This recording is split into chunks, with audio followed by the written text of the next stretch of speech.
రాష్ట్ర వ్యాప్తంగా సంచలనం సృష్టిస్తున్న బెట్టింగ్ యాప్ కేసులో బాధితులు కూడా ముందుకు వస్తున్నారు. లక్షల రూపాయలు నష్టపోయి తమ జీవితాలనే కోల్పోయామంటున్నారు.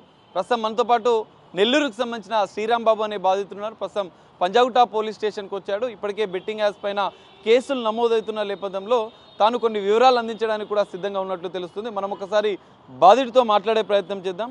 శ్రీరామ్ బాబు గారు, మీరు ఎక్కడి నుంచి వచ్చారు? మీరు ఎన్ని సంవత్సరాల నుంచి బెట్టింగ్ యాప్స్ ద్వారా బెట్టింగ్స్ నడిపిస్తున్నారు? నేను నెల్లూరు జిల్లా నుంచి వచ్చాను సార్. నా పేరు శ్రీరామ్ బాబు, అందరు రాంబాబు అంటారు. 2 ఇయర్స్గా బెట్టింగ్ ఆడుతున్నాను సార్. నేను బెట్టింగ్ 2 ఇయర్స్. ఎంత నష్టపోయారు? 80 లక్షల వరకు నష్టపోయాను సార్. 80 లక్షలు మీరు ఎందుకు పెట్టాలనిపించింది? బెట్టింగ్ యాప్స్ ద్వారా మరి నష్టపోతున్నాము అని అనిపించలేదా మీకు ఎప్పుడు? అనిపిస్తుంటుంది సార్, కానీ దాంట్లోంచి బయటకు రాలేకపోతున్నాం సార్. ఎందుకు రాలేకపోయినావు బయటికి? మనం ఎవరిని అడిగినా డబ్బులు ఇస్తున్నారు, వేస్తున్నాం. ఈ రోజు కాకపోతే రేపు సంపాదించవచ్చు. ఇవాళ 1000 రూపాయలు పోయాయి కదా, రేపు 2000గా పెట్టి గెలుచుకుందాం అనే ఆలోచన ధోరణే వస్తుంది, కానీ దీన్ని మానేయాలనే ధోరణి రావట్లేదు సార్. అంటే ఈ అప్పులు ఎట్లా కట్టాలి, మనం సంపాదించి కట్టలేము. ఆల్రెడీ అప్పులు ఉన్నాము. దీంట్లో ఒకసారి అలవాటు అయితే డబ్బులు వచ్చాయి సార్. ముందు అలవాటు అయినప్పుడు డబ్బులు బాగా భారీగానే వచ్చాయి సార్. మీరు ఏం చేస్తారన్నా జనరల్గా అక్కడ ఊర్లో? నెల్లూరు జిల్లాలో ఏ ఊరు మీది? మీరు ఏం వ్యాపారం చేస్తుంటారు? నెల్లూరు జిల్లాలో ఏఎస్పేట మండలం కావలాడు వల్ల విలేజ్ సార్. 2019లో టెంట్ హౌస్ పెట్టాను సార్. 2 ఇయర్స్ కరోనాలో బాగా నష్టపోయాను సార్. టెంట్ హౌస్లో కరెంటు సామాను కానీ అన్ని నడవకు కానీ నాకు కరోనా వచ్చి కానీ కొంచెం బాగా లాస్ అయ్యాను సార్. తర్వాత లేబర్గా కూలి పనులు ముఠా కట్టి కూలీలు తీసుకెళ్తా చేస్తూ ఉంటాను సార్. తర్వాత ఈ యాప్ ఒక షో చూశాను సార్. షోలో యాప్ని చూసి ప్రమోషన్ చూసి, అంటే షో ఏందని గూగుల్. ఏ షో చూసినావు అసలు? ఫస్ట్ బెట్టింగ్ యాప్ ఏ యాప్లో పెట్టినావు? ఎంత డబ్బులు పెట్టినావు? ఏ షో ద్వారా నీకు ఈ బెట్టింగ్ యాప్ల గురించి తెలిసింది? Unstoppable show sir. Unstoppable sir Balakrishna యాంకరింగ్గా ఉండే షోలో ప్రభాస్ సార్ గెస్ట్గా వచ్చారు sir. Prabhas sir, Gopichand sir, ఇద్దరు. ప్రభాస్ సార్ అభిమాని sir. Gopichand sir, Prabhas sir వచ్చారు సార్. అప్పుడు వచ్చినప్పుడు ఆ షో చూసాను సార్. ప్రమోషన్స్లో స్ప్రైట్ అనే ఒక అతనికి స్ప్రైట్ గిఫ్ట్ హ్యాంపర్స్ ఇస్తారు. అట్లానే ప్రభాస్ సార్కి, గోపిచంద్ సార్కి ఒక బాక్స్ ఇస్తారు సార్ బాలకృష్ణ గారు. ఫండబులేట్ యాప్ ఒక బాక్స్ ఇస్తూ ఈ ఫండబులేట్ గేమ్స్ ఆడండి, గిఫ్ట్లు పొందండి అని ప్రభాస్ సార్కి, గోపిచంద్ సార్కి ఇస్తూ ఉంటాడు సార్ బాలకృష్ణ సార్ గారు. అప్పుడు ప్రభాస్ సారు, గోపిచంద్ సార్ కూడా సైన్ కూడా చేశారు సార్. అది ఏదో గిఫ్ట్లు వస్తాయని చెప్పి ఆ యాప్ని డౌన్లోడ్ చేశాను సార్. ఏ యాప్? ఫండబులేట్ యాప్. 10,000 ఇన్వెస్ట్ చేశాను సార్. 8 ఉంది సార్ నా దగ్గర సార్. 10,000 చేశాను సార్. డబ్బులు వచ్చాయి? 8,000 వరకు గెలుచుకున్నాను. 18,000 వరకు అయింది సార్. 8,000 వరకు గెలవగానే మీకు ఆశ వచ్చిందా ఇంకా గెలవచ్చు అని చెప్పి? అలాగే ఆశ వచ్చింది సార్. 3 lakhs వరకు గెలుచుకున్నా సార్. ఒక 1.5 monthలో, స్టార్టింగ్లో 1.5 monthలో ఒక రోజు పోయినా 2 రోజులు పోయినా, తర్వాత 1.5 monthలో 3 lakhs వరకు గెలుచుకున్నా సార్. నేను అబద్ధం. ఓపెన్ చేస్తావా యాప్? ఓపెన్ చేస్తాను సార్. ఒకసారి చూద్దాం ఆ యాప్ ఓపెన్ చేసి. ఎందుకంటే తన అభిమాన హీరో ద్వారా ఒక షో ద్వారా తను యాప్ని ఇన్స్టాల్ చేసుకొని అందులో బెట్టింగ్ ఫస్ట్ స్టార్ట్ చేసినట్లుగా కూడా బాధితుడు చెప్తున్న పరిస్థితి మనకు కనిపిస్తుంది. ఈ యాప్ ఫన్ డబల్ ఎయిట్ అనే యాప్లో తను బెట్టింగ్ మొదలు పెట్టినట్లుగా కూడా బాధితుడు చెప్తున్న పరిస్థితి మనం చూడొచ్చు. ఇది ఫన్ డబల్ ఎయిట్ బెట్టింగ్ యాప్గా కూడా తను చెప్తున్నాడు. డిపాజిట్ చేసుకున్న అనంతరం ఇందులో ఒకటి పెట్టుబడి ఎట్లా పెడతారు, బెట్టింగ్ ఎట్లా పెడతారని ఒకసారి ఎక్స్ప్లెయిన్ చేస్తావా? డిపాజిట్ ఆప్షన్ ఉంది కదా సార్. ఇట్లా డిపాజిట్ ఆప్షన్ మీద క్లిక్ చేయగానే డిపాజిట్ అమౌంట్ మీరు 5,000 కొట్టారు. చూడండి సార్, 2,000 రూపాయలు చేస్తే ఆ విధంగా చేయాలి. 15 నిమిషాల్లోనే ఈ డిపాజిట్ చేయాలని చెప్పి ఈ స్కానర్ ద్వారా పేమెంట్ చేయాలని చూపిస్తుంది. యూపీఐ కాపీ చేసి యూపీఐ ద్వారా కూడా పేమెంట్ చేసి మనం చూడొచ్చు. ఫన్ డబల్ ఎయిట్ అనే యాప్ ద్వారా ఈ విధంగా ఒక గేమ్. ఏ గేమ్స్ ఉంటాయి ఇందులో? నువ్వు ఏ గేమ్లో బెట్టింగ్ పెట్టావు? ఏవియేటర్ గేమ్ అంటే విమానం సార్. ఓకే, విమానం. క్యాసినోది కూడా ఉందా స్టార్టింగ్? మీరు ఎందులో ఇన్వెస్ట్ చేసినావు? ఫస్ట్ క్యాసినో ఇన్వెస్ట్ చేశాను సార్. క్యాసినోలో ఏ గేమ్? Roulette sir. ఇది పరిస్థితి మనం చూడొచ్చు. బెట్టింగ్ యాప్స్ని లైవ్గా ఎట్లా పెట్టుబడి పెట్టాలి. బాధితుడే క్లియర్గా తను నష్టపోయిన డబ్బులు ఏ విధంగా నష్టపోయానని చెప్తున్నాడు. రూలెట్ అనే casino game fun double eight ద్వారా తన ఓ షో ద్వారా ఈ యాప్ని డౌన్లోడ్ చేసుకొని ఇందులో మొదలుపెట్టినట్లుగా కూడా తెలుస్తుంది. మనం చూడవచ్చు. ఒకసారి మొబైల్లో ఎక్స్ప్లెయిన్ చేసే ప్రయత్నం చేద్దాం. ఈ రూలెట్ జనరల్గా క్యాసినోలో ఉంటుంది. ఈ గేమ్లో తను ఇన్వెస్ట్ చేసినట్లుగా కూడా చెప్తున్నాడు. ఎట్లా ఒకసారి ప్రాసెస్ చెప్పండి. ఇప్పుడు చూడండి సార్, ఈ 19 నెంబర్ పడింది కదా. అవును, ఈ 19 నెంబర్ మీద 150 రెట్లు ఇచ్చారు సార్. ఓకే, 10 రూపాయలు వేస్తే 150 రెట్లు ఇస్తారు సార్. ఓకే, 36 అంకెలు ఉంటాయి సార్. ఓకే, 18 బ్లాక్ అంకెలు. 18 1000 రూపాయలు పెడితే 18,000 వస్తాయి. 18,000 వస్తాయి సార్. ఓకే, అంటే 1000 రూపాయలకు 30 రెట్లు 30,000 వస్తాయి సార్. ఓకే, 30 రెట్లు ఇస్తారు సార్. వాళ్ళు మామూలుగా చూడండి సార్, ఇప్పుడు ఇస్తారు వాళ్ళు ఇప్పుడు చూడండి అలా అన్నారు కదా, కొన్ని నెంబర్లకి రెట్లు ఇస్తారు సార్. ఓకే ఓకే చూడండి. సో ఇక్కడ వీళ్ళు చూపించిన నెంబర్లకి ఎంత డబ్బులు ఇస్తారనేది కూడా చెప్తున్నారు. దాంతోపాటుగా ఇందులో బెట్టింగ్ మన ఇష్టం వచ్చిన నెంబర్కి పెట్టి దాని మీద బెట్టింగ్ పెట్టాల్సి ఉంటుంది. 1000 రూపాయలు బెట్టింగ్ పెడితే 18,000 రూపాయలు వస్తాయి. దీనికే ఎక్కువ యువత ఆకర్షణ అవుతున్నట్లుగా కూడా మనకు తెలుస్తుంది. అందులో భాగంగానే మనకు బాధితుడు ఫండ్ 88 ద్వారా తాను మోసపోయినట్లుగా కూడా చెప్తున్నాడు. మీ కొన్ని ట్రాన్సాక్షన్ చూపిస్తారా? మీరు ఇంత పెద్ద మొత్తంలో మీరు బెట్టింగ్ ద్వారా మోసపోయారు, మరి ఎట్లా, మరి నష్టపోయిన తర్వాత మీరు ఏం చేద్దాం అనుకుంటున్నారు? ఏం చేయాలి, తిరుగుతున్నా సార్ 8 నెలల నుంచి. ఓకే, సో మనం చూడొచ్చు, ఈయన ఫోన్పే ట్రాన్సాక్షన్ కూడా చూడొచ్చు, ఎంత పెట్టుబడులు పెట్టానని చెప్పి చెప్తున్న పరిస్థితి మనకు కనిపిస్తుంది. ఇక్కడ దాదాపు మొట్టమొదట ఈయన 40,000 రూపాయలు పెట్టుబడికి సంబంధించిన ట్రాన్సాక్షన్ కూడా మనం ఒక్కసారి చూద్దాం.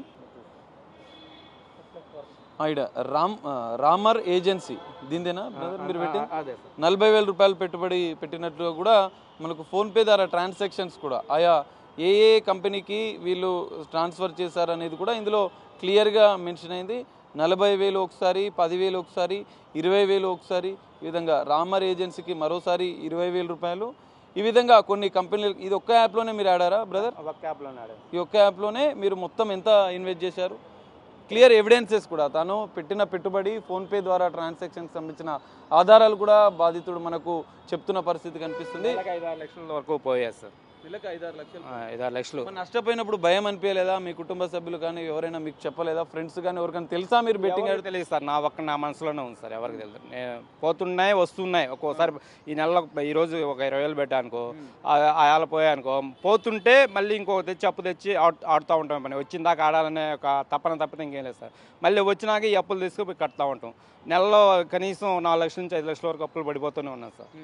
1.5 year ఆడాను, 80 లక్షల వరకు అప్పులు పడిపోయాను. 80 లక్షలలో మీది ఎంత, అంటే మీ సొంత డబ్బు ఎంత ఉంది, అప్పు చేసిన డబ్బు ఎంత? నా సొంత డబ్బు ఓన్లీ బంగారమే సార్. 15 లక్షలు బంగారం బ్యాంకులో పెట్టినా సార్. ఎవరిది ఆ బంగారం అంతా? మా సొంతదే సార్. అంటే ఎవరు, మీ భార్యదా, మా అమ్మది? మా అమ్మ లేరు, చనిపోయింది. నా కుటుంబం నా సమస్య నాదే సార్, నాది వరకే సార్. బంగారం 15 లక్షలు తాకట్టు పెట్టిన, అమ్మేసినావా? అమ్మేసేలా తాకట్టు పెట్టినా సార్. తాకట్టు పెట్టినా అంటే ముత్తూట్ ఫైనాన్స్ లో పెట్టి తీసుకున్నా సార్.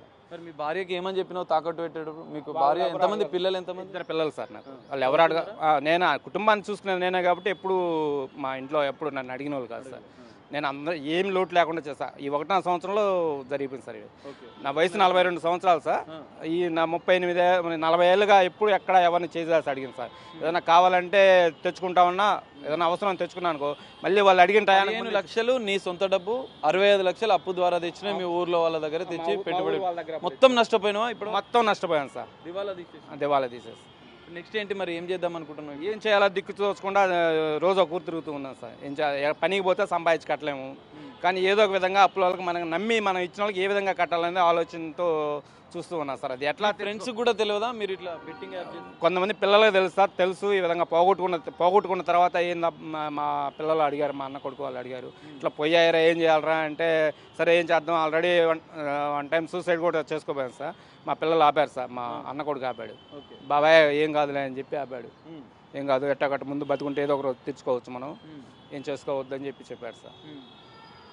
మరి దీనిపైన మీరు పోలీసులకు ఏమైనా కంప్లైంట్ చేశారా ఇప్పటివరకు? మీ నెల్లూరులో కావచ్చు, ఇతర ఎక్కడైనా కంప్లైంట్ చేస్తారా? ఎక్కడా కంప్లైంట్ చేయలేదు సార్. ఇప్పుడు కంప్లైంట్ చేద్దాం. సజ్జనార్ సార్ గారు వీటి గురించి బాగా సీరియస్గా తీసుకోండి బట్టి ఛానల్స్, టీవీ ఛానల్స్ ద్వారా వీళ్ళ గురించి ఎంక్వైరీ చేస్తున్నారు కాబట్టి బెట్టింగ్ ప్రమోట్ చేసిన వాళ్ళని తీసుకొచ్చి అరెస్ట్ చేయడం కానీ జరుగుతున్నాయి. బెట్టింగ్ చేసిన వాళ్ళు ఎవరు ముందుకు రాలేదు కదా అని నేను ఈ మధ్య వార్తలు వచ్చి, బెట్టింగ్ చేసిన వాళ్ళు ట్రాన్సాక్షన్స్ చూపించారా లేదు అనే రకరకాల ఆరోపణల గురించి తెలుసుకొని, సరే మనం ఇంత నష్టపోయాము, నేను ఇప్పటివరకు పోలీస్ స్టేషన్కి రాంది ఎందుకంటే మనం బెట్టింగ్ చేసామంటే పోలీసు వాళ్ళు మన మీద కేసు పెడతారని ఒక భయం, అపోహతో ఇప్పటి వరకు రాలేదు సార్ నేను. కానీ ఇప్పుడు ఎందుకు వచ్చా అంటే, సజ్జనా సార్ మంచి వ్యక్తిగా ఉన్నాడు, అతను ఈ బెట్టింగ్ మీద ప్రజలు ఇబ్బంది పడకూడదని అతను పోరాటం చేస్తున్నాడు కాబట్టి అతనికి మనం ఆ సార్కి మనం మన బాధలు చెప్పుకుంటే ఏదన్నా సలహా ఇస్తాడని, మనం ఏదన్నా ఒక న్యాయం చేస్తాడని ఆ సార్ చెప్పుకుందామని వచ్చాను సార్ పంజాగుట్ట పిఎస్కి. మీరు ఇప్పటికే నష్టపోయారు, ఒక బాధితుడు బెట్టింగ్ యాప్ ద్వారా. మరి నెక్స్ట్ యువతకి ఏం చెప్తారు? బెట్టింగ్ యాప్ ద్వారా ఇప్పటికే వేలాది మంది, లక్షలాది మంది యువత తమ జీవితాలను నష్టపోతున్నారు. మీరు ఆల్రెడీ బాధితుగా ఉన్నారు, వాళ్ళకి ఏమని చెప్తారు మీరు? ఎవరు ఆడొద్దనే చెప్తాం కానీ సార్, మనం ఆడొద్దని చెప్పిన ఈ యూట్యూబ్లో మనం ప్రతి ఒక్కరు ఇప్పుడు మొబైల్ చూస్తున్నారు సార్, ఇన్స్టాగ్రామ్ చూస్తున్నారు, యూట్యూబ్ చూస్తున్నారు. మనం యూట్యూబ్ చూసిన వెంటనే ఏదైనా చూడాలంటే ముందు ఆన్ చేసిన వెంటనే ఒక యాడ్స్ వస్తూ ఉంటుంది సార్. ప్రతి ఒక్క యాడ్ ఇదే సార్ దీనికి సంబంధించి. ముందు యూట్యూబ్ దాని మీద ఒక నోటిఫికేషన్ వచ్చేస్తారు సార్. వీటిని అరికట్టగలిగితే యువత చెడిపోకుండా ఉంటారు సార్. ముందు ఆడకుండా ఉండాలంటే ఇవి యూట్యూబ్లో కానీ, ఇన్స్టాగ్రామ్లో కానీ, ఫేస్బుక్లో కానీ ఈ యాడ్స్ రానికుండా చేయగలగాలని అనుకుంటున్నాను సార్. ఈ బెట్టింగ్ యాప్స్ అనేది వాళ్ళు రియల్గా అయితే బెట్టింగ్ యాప్ వాళ్ళు ఓడిపోతారు సార్. ఇప్పుడు ఇంతమంది చనిపోయారన్నారు కదా, వీళ్ళంతా అమాయకులై చనిపోలేదు సార్. దాంట్లో వాళ్ళు మోసం చేస్తే చనిపోయారు సార్. వాళ్ళు మోసమేనా మరి? బెట్టింగ్ యాప్స్ అన్ని కూడా మోసమేనా? భయంకరమైన మోసాలు సార్ అవి, భయంకరమైన మోసాలు. మనల్ని ఎట్లా మోసం చేస్తాడంటే మనం ఆపలేము. ఆపడానికి మధ్య మధ్యలో కూడా డబ్బులు ఇస్తాడు. మనం ఇవాళ 20,000 వేసి పోయానుకో, మరుసటి రోజు ఆడామనుకో, మరుసటి రోజు మనకి అతను 20,000 తీసుకున్నాక 10,000 ఇస్తాడు మనకి. అట్లా చేస్తున్నారు సార్ వాళ్ళు. పూర్తిగా మనల్ని మానకుండా ఒక 4 రోజులు వరుస కాబట్టి ఇంకా పోవం సార్. కానీ 4 రోజులు అట్లా కాకుండా 4 రోజులు పోతే 5వ రోజు వరకు మనకు డబ్బులు ఇస్తాడు సార్. మనకి 5వ రోజు వరకు మనకు డబ్బులు ఇస్తుంటారు వాళ్ళు. అది అట్లా మనల్ని అట్రాక్ట్ చేస్తూ ఉంటారు సార్. మనల్ని చావనీయకుండా బతకనీయకుండా అన్నట్టు చేస్తూ ఉంటారు సార్ వాళ్ళు. మరి హీరోయిన్స్ కానీ కొంతమంది సెలబ్రిటీలు అంతా కూడా ప్రమోట్ చేస్తున్నారు యూట్యూబ్లలో కావచ్చు, ఇన్స్టాగ్రామ్లో, సోషల్ మీడియా. వీళ్ళందరిపైన కేసులు నమోదైనవి. వాళ్ళపైన ఎలాంటి చర్యలు తీసుకోవాలంటారు బాధితుడిగా మీరు? బాధితుడిగా సార్ వాళ్ళు ఆ ప్రమోట్ చేసేటప్పుడు ఒకటి ఆలోచించి ఉండాల్సిన వాళ్ళు. ఇవి ప్రమోట్ చేస్తున్నాము, ఇటు వల్ల ప్రజలకు ఏమైనా మేలు జరిగిందా లేదని ఆలోచించకుండా చేసిన మొట్టమొదటి తప్పు సార్ వాళ్ళు. మన ప్రజలకు ప్రజలే మనకు అభిమానులు అనుకొని వాళ్ళు ఉన్నారు సార్. మన ప్రజలు అభిమానించబట్టే వాళ్ళు ఒక స్టేజ్లో ఉన్నారు సార్. వాళ్ళు ప్రమోట్ చేస్తూ మన మీద రుద్దేటప్పుడు వాళ్ళు ఆలోచించుకోవాల్సింది సార్. ఇది ప్రమోట్ చేస్తున్నాం, ప్రజల్లోకి వెళ్తుంది, ప్రజల్లోకి వెళ్ళినప్పుడు అది అది అది ఎంతవరకు కరెక్టు, అది మంచిదా కాదా అని తెలియకుండా, తెలిసినా కానీ చేస్తుంటారు సార్ వీళ్ళు. సినీ సెలబ్రిటీలు తెలిసి కూడా చేస్తుంటారు సార్. తెలియకుండా డబ్బులు ఆస్తూ ఒక యాడ్కి 1,00,000, 2 లక్షలు అంటున్నారు సార్. ఇప్పుడు ఎవరన్నా ఒక సెలబ్రిటీ ఒక స్టార్ట్ చేస్తే ఇన్ని లక్షలు ఇస్తారు సార్, కోట్లు కూడా ఇస్తుంటారు సార్. ఒక యాడ్ చేస్తే ఎన్నో కోట్లు ఇస్తుంటారు సార్. ఈ విధంగా అన్ని యాడ్లకి ఇప్పుడు ఈ షో, ఇప్పుడు కొన్ని ఛానల్స్ ఉన్నాయి, ఆహా స్ట్రీమింగ్ షో ఉంది సార్. ఆహా స్ట్రీమింగ్ షోలో Win9jo అనే యాప్ ఒకటి వస్తుంది చూడండి సార్. Win9jo అది బెట్టింగ్ యాప్. అది వాళ్ళకి తెలిసి కూడా ఎందుకు ఇస్తున్నారు? ఆహా స్ట్రీమింగ్లో సెలబ్రిటీలు, హీరోయిన్ల మీద చర్యలు తీసుకోవాలి, అరెస్ట్ చేయాలని చెప్పి నెటిజన్లు కొడుతున్నారు. మీరేం చెప్తారు? వాళ్ళకి చేసిన తప్పుకి సరైన శిక్ష ఇవ్వాల్సిందిగా పోలీసు వారిని అడుగుతున్నాను సార్. ఇటువంటివి యాడ్స్ రాకుండా నిరోధించమని కోరుతున్నాను సార్. ఇది పరిస్థితి మనం చూస్తున్నాం. బాధితుడు ఒక టాప్ హీరో అభిమానిగా ఉండి ఒక షో చూస్తూ ఈ బెట్టింగ్ యాప్స్ ద్వారా ఆ యాప్ని డౌన్లోడ్ చేసి అందులో పెట్టుబడులు పెట్టడం, దానికి బానిసైపోయి దాదాపు 80 లక్షల రూపాయలు 2 సంవత్సరాల్లో కోల్పోయాను, నష్టపోయానంటూ ఆ బాధితుడు చెప్తున్న పరిస్థితి. యువత ఇకనైనా జాగ్రత్తగా ఉండాలి, మీ జీవితాలను నాశనం చేసుకోవద్దు. సజ్జనార్ సార్ సోషల్ మీడియాలో చేసిన ఉద్యమాన్ని స్పందించి తాను బాధితుడిగా ముందుకు వచ్చాను. మొదట పోలీసులు బెట్టింగ్ యాప్స్ పెడితే తనపైనే చర్యలు తీసుకుంటారనే భయానికి ముందుకు రాలేదు. కానీ ఇప్పుడు సజ్జనార్ సార్ ధైర్యం ఇచ్చిన నేపథ్యంలో భవిష్యత్తులో యువత ఎవరూ మోసపోకుండా ఉండాలని చెప్పి ఒక బాధితుడిగా తాను ముందుకొచ్చానని చెప్పి బాధితుడు శ్రీరామ్ బాబు చెప్తున్న పరిస్థితి మనకు కనిపిస్తుంది. కెమెరామెన్ శ్రీనితో కలిసి సాగర్, బిగ్ టీవీ, హైదరాబాద్.